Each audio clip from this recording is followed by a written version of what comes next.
Magandang araw, grade 9 Bonifacio. Magandang araw po, Magandang ma'am. araw po, ma'am. Morning, ma'am. Magandang araw din po. Ako ang inyong magiging guro para sa Araling Panlipunan. Handa na ba kayo para sa panibagong aralin ngayong araw? Opo. Kung gayon, Agnes, maaari mo bang pangunahan ang ating panalangin? Lord, thank you po for this day. Sana po marami kaming matutunan. Amen. Ayan, maraming salamat Agnes. Para sa pagtala ng liban sa klase, Clea, meron bang lumiban sa ating klase ngayong araw? Wala po, ma'am. Dahil dyan, kayo ay present lahat. Meron akong inihandang energizer or games para sa inyo na tiyak kong inyong magugustuhan. Para sa ating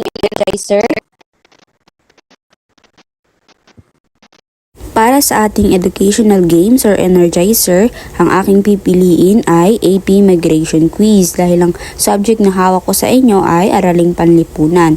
Ngunit maghanda ang lahat para sa inihanda kong katanungan.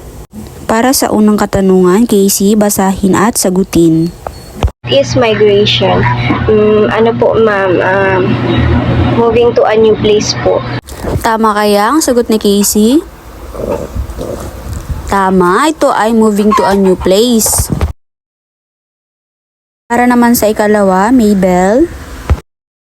Why do people migrate? Better opportunities po, ma'am. Tama ba?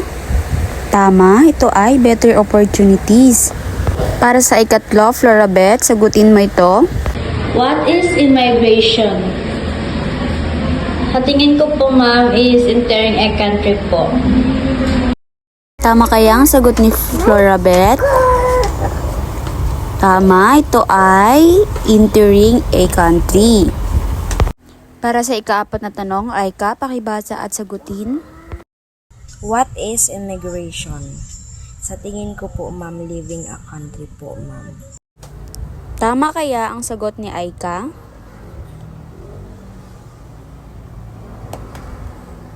Tama, ito ay leaving a country. Para naman sa ikalima, sino ang nais sumagot? Mama ko po. Para po sa akin, example ng ito po ay ang job opportunities.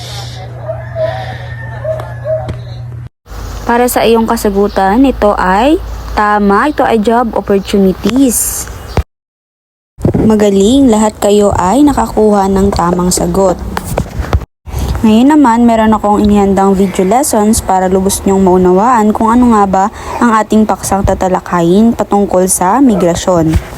Makinig ng mabuti dahil pagkatapos nito ay meron akong inihandang pagsusulit na inyong sasagutan at inyong isisend sa GCR upang maging proof ninyo kung kayo ba ay sumagot. Manood at makinig ng mabuti.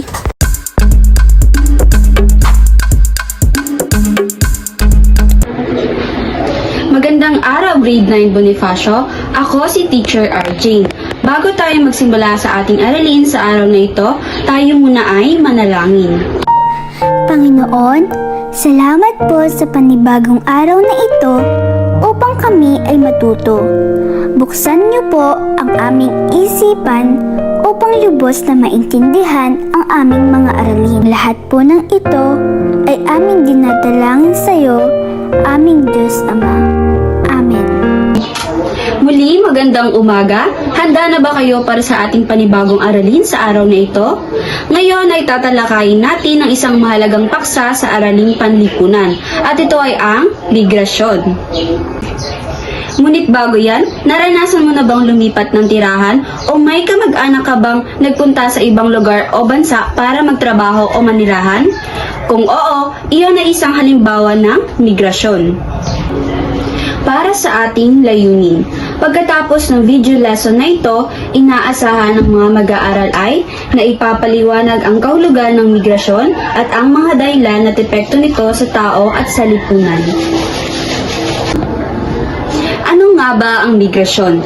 Ang migrasyon ay tumutukoy sa paglipat ng tao mula sa isang lugar patungo sa ibang lugar upang doon manirahan pansamantala o permanente. Maaaring mangyari ito sa loob ng isang bansa o sa ibang bansa. Halimbawa, paglipat na isang pamilya mula sa isang probinsya patungo sa lungsod. Pangalawang halimbawa ay pagpunta ng isang manggagawa sa ibang bansa upang magtrabaho. Ngayon naman, ating tatalakayin ang dalawang uri ng migrasyon. Ang una ay ang panloob na migrasyon or internal migration. Ito ay paglipat ng tao sa loob lamang ng isang bansa. Para naman sa ikalawang uri ng migrasyon, ito ay ang panlabas na migrasyon or international migration.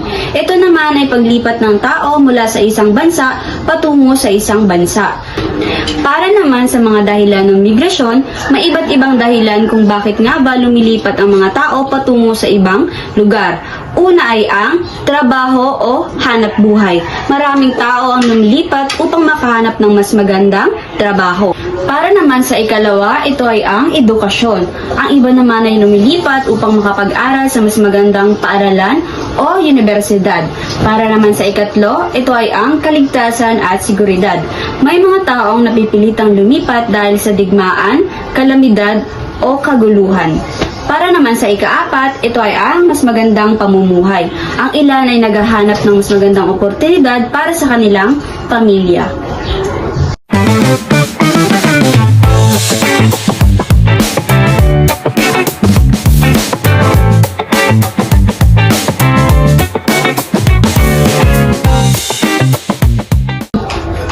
Narito naman ang epekto ng migrasyon. Mayroong positibo at negatibong migrasyon. Para sa positibong epekto, nagkakaroon ng mas maraming oportunidad sa trabaho, nakakatulong sa ekonomiya ng bansa sa pamamagitan ng remittances ng mga OFW. Para naman sa negatibong epekto, pagkakahiwalay ng pamilya, pagkakaroon ng brain drain kung saan umaalis sa mga professional sa bansa. Naunawaan niyo ba ang ating tinalakay? Kung oo, meron akong inihandang katanungan. May kakilala ka bang lumipat ng ibang lugar o bansa? Ano sa tingin mo ang dahilan ng kanilang paglipat? Flora Beth, maaari mo bang ibahagi ang iyong sagot sa klase? Isa po sa halimbawa ay ang aking nanay. Ang aking nanay po ay isang OFW, isang migranteng Pilipino nagtrabaho sa ibang bansa upang sususan po ang pangailangan ng aming pamilya. Mahusay, ang iyong kasagutan ay tama. Sa ating aralin ngayon, natutunan natin ang migrasyon ay ang paglipat ng tao mula sa isang lugar patungo sa ibang lugar. Nalaman din natin na may iba't ibang dahilan ng migrasyon tulad ng trabaho, edukasyon, seguridad at mas magandang pamumuhay. Mahalagang maunawaan natin ang migrasyon dahil malaki ang epekto nito sa ating pamilya, komunidad at sa buong bansa. At dito na nagtatapos ang ating aralin. Paalam, maraming salamat sa pakikinig at pakikibahagi sa ating aralin. Muli, ako si Teacher RJ at magkita-kita tayo sa susunod nating aralin sa Araling Panlipunan 9. Naunawaan nyo ba ang videong inyong napanood? Opo, ma'am. Opo, ma'am. Kung gayon, maganda para sa ating pagsusulit. Nakapost na sa inyong GCR ang ating multiple quiz. Basahin ninyong mabuti ang panutong nakalagay sa ating electronic quiz. Para sa unang estasyon, tayo muna ang magsasagot nito. Ngunit meron lamang akong isang estudyante na sasagot at i-share ang kanyang screen para magkaroon kayo ng guide kung paano nga ba ito sagutan. At pagkatapos, kayo na ang magsasagot sa estasyon 2 hanggang 5. I-screenshot nyo lamang ang inyong kasagutan para meron kayong proof kung kayo nga ba ay sumagot o hindi. Pagkatapos nito ay maaari nyo nang i-screenshot ang inyong sagot at isend ito sa ating GCR. Sa ating migration quiz, ilagay lamang ang inyong pangalan, apelyido, section at student number. Dahil dyan, tayo ay magsisimula na para sa unang stasyon. Casey, maaari mo bang pangunahan ng pagsagot upang makita ng iyong mga kaklase kung paano nga ba ito sasagutan? I-share mo lamang ang iyong screen upang makita ng iyong mga kaklase. Po ma'am, wait lang po.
Ma'am, ituloy ko po hanggang 10. Sige Casey, maaari mo itong tapusin hanggang 10 para makita ng iyong mga kaklase kung paano nga ba ito sasagutan. Habang sumasagot si Casey ay maaari na rin kayo mag-umpisa para sa inyong multiple quiz or electronic quiz. Meron lamang kayong 2 minuto sa pagsagot.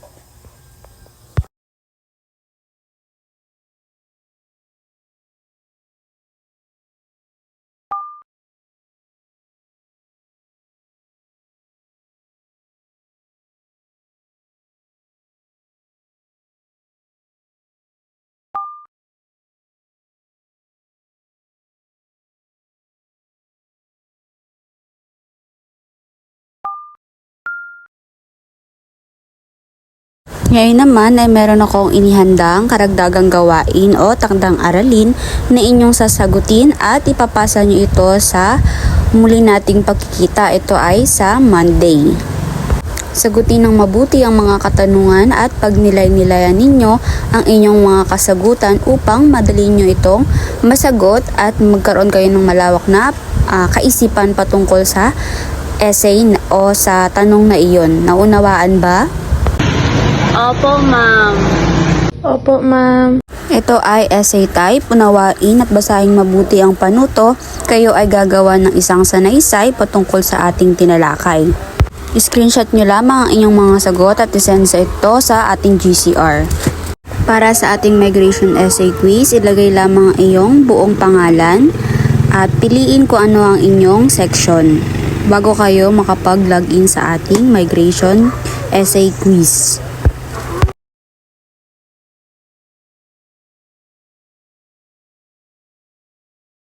May mga katanungan pa ba kayo o klarifikasyon patungkol sa ating takdang aralin? Wala po, ma'am. Kung wala ng katanungan, dito na nagtatapos ang ating aralin para sa araw na ito. Maraming salamat sa inyong aktibong pakikilahok, pakikibahagi at pakikisa sa ating mga gawain. Sana ay may mga bagong kaalaman kayong natutunan para sa ating tinalakay. Hanggang sa muli nating pagkikita.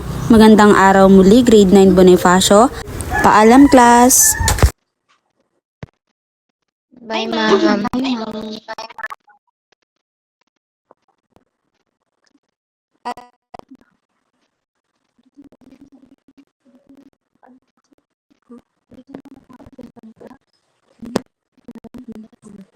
At dito na nagtatapos ang ating aralin para sa araw na ito. Maraming salamat sa inyong aktibong pakikilahok at pakikinig at pakikisa sa ating mga gawain. Sana ay may bago kayong kaalaman at natutunan sa ating tinalakay. Hanggang sa muli nating pagkikita, magandang araw muli, Grade 9 Bonifacio at paalam. Bye, ma'am.